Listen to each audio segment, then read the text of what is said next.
Hi అండి. ఇప్పుడే 'Dhurandhar' cinema చూడడం జరిగింది. సో, దాని గురించి ప్లస్ అండ్ మైనస్ పాయింట్ మాట్లాడదాం. సో, ఫాస్ట్‌గా ప్లస్ పాయింట్స్ మాట్లాడాలి అంటే ఫిల్మ్ డైరెక్షన్ బాగుంది.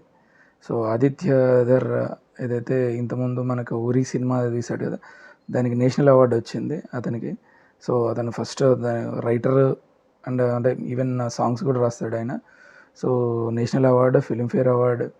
సో, మన యామి గౌతమ్, సో ఆమె వైఫ్ తనకి. సో అది నెక్స్ట్ మన రణ్వీర్ సింగ్ గురించి మాట్లాడాలంటే ఈ సినిమాలో 'ధురంధర్' సినిమాలో జీవించేశాడు. ఇంక దీని తర్వాత మళ్ళీ యాక్షన్ ఎలా చేస్తాడో తెలియదు కానీ దీన్ని మించి యాక్షన్ అయితే ఉండదు. సినిమా మొత్తం ఫుల్ బ్లడ్ బాత్ ఉంటుంది. సో ఎవరికైతే action, adventure, spy action, thrillers ఎవరికైతే ఫుల్ ఇంట్రెస్టెడ్ ఉంటాయో సినిమా మాత్రం ఖచ్చితంగా చూడవచ్చు. సో బ్లడ్ బాత్ చాలా ఎక్కువ ఉంటుంది. మామూలుగా అయితే 18+ అని చెప్పారు కానీ సో ఈ సినిమా అయితే 25+ వాళ్ళు చూసే బెటర్ అనిపిస్తుంది. ఎందుకంటే కంటిన్యూ దాంట్లో హత్యలు ఉంటాయి.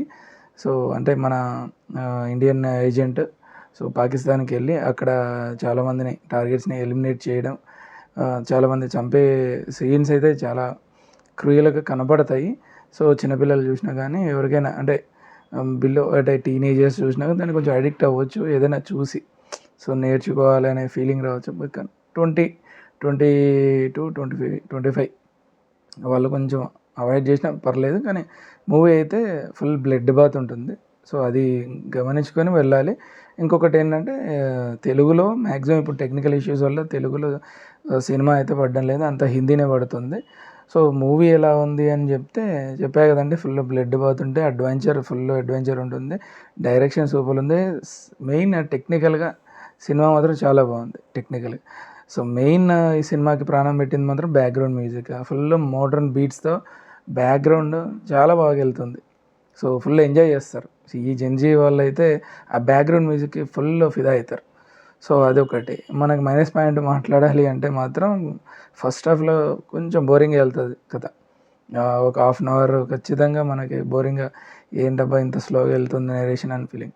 ఇంకొకటి మెయిన్గా ఈ సినిమా చూడాలి అనే వాళ్ళకి ఓపిక ఉండాలి, పేషెన్స్ ఉండాలి. ఎందుకంటే 4 గంటల సేపు కూర్చోవాలి థియేటర్లో. సో దానికి అన్నీ సిద్ధంగా ఉండి బ్లడ్ బాత్ చూడడానికి ప్లస్ ఒక 4 అవర్స్ కూర్చోవడానికి నీకు ఓపిక ఉంటే ఖచ్చితంగా ఈ సినిమా అయితే వెళ్ళి చూడొచ్చు. సినిమా అయితే full spy action thriller adventure చాలా బాగుంది.